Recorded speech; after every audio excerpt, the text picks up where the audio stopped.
الحمد لله وكفى وسلام على عباده الذين اصطفى اما بعد. صدر محترم، معزز و مکرم اساتذہ کرام اور اسٹیج پر جلوہ افروز مہمانان نظام، دستور کا آغاز ہے یوم جمہوریہ، دستور کا آغاز ہے یوم جمہوریہ، قانون کی آواز ہے یوم جمہوریہ. حاضرین، 15 اگست 1947 کو ہمارا وطن عزیز کو آزادی میسر ہوئی، لیکن اس وقت ملک کا اپنا کوئی الگ آئین اور قانون نہیں تھا، بلکہ ملک برطانوی حکومت کے آئین کے مطابق چل رہا تھا. لیکن جلد ہی ہمارے اس وقت کے عظیم رہنماؤں نے مل کر ایک انتہائی مہذب اور مستحکم آئین نافذ کیا، جس کو 26 نومبر 1949 کو آئین ساز اسمبلی نے منظوری دی اور 26 جنوری 1950 کو مکمل طور پر یہ آئین نافذ العمل ہوا. اور اس دن کو خاص طور پر اس لیے منتخب کیا کہ 26 جنوری 1930 کو ہمارے پروجوں نے مل کر مکمل طور پر آزادی حاصل کرنے کا عزم مصمم کا اعلان کیا تھا. حاضرین، 26 جنوری در حقیقت خوابوں کی تعبیر کا دن ہے اور یوم احتساب بھی ہے.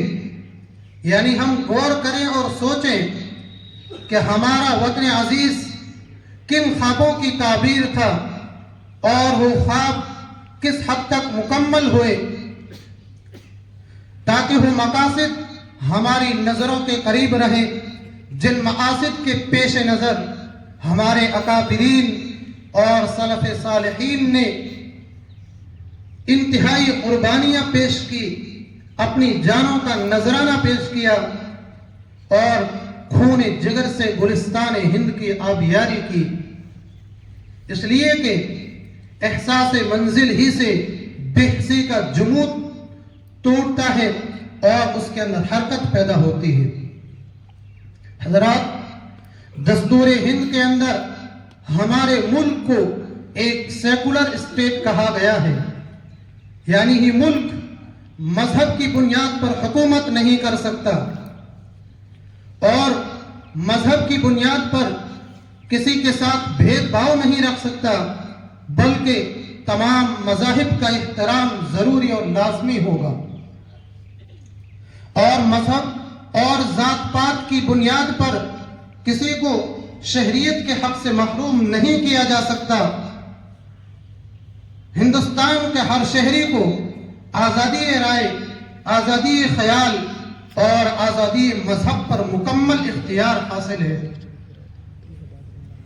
حاضرین، یہی نتیجہ ہے کہ ہمارے ملک کے اندر ہندو، مسلم، سکھ، عیسائی ایک مشترکہ اور خوبصورت گنگا جمنا تہذیب کو فروغ دیتے تھے، جس سے ملک دن بدن ترقی کی راہ پر گامزن تھا. لیکن نہ جانے وطن عزیز کو کس کی نظر بد لگ گئی کہ جس کی وجہ سے قومی یکجہتی کا پارا پار ہو رہی ہے.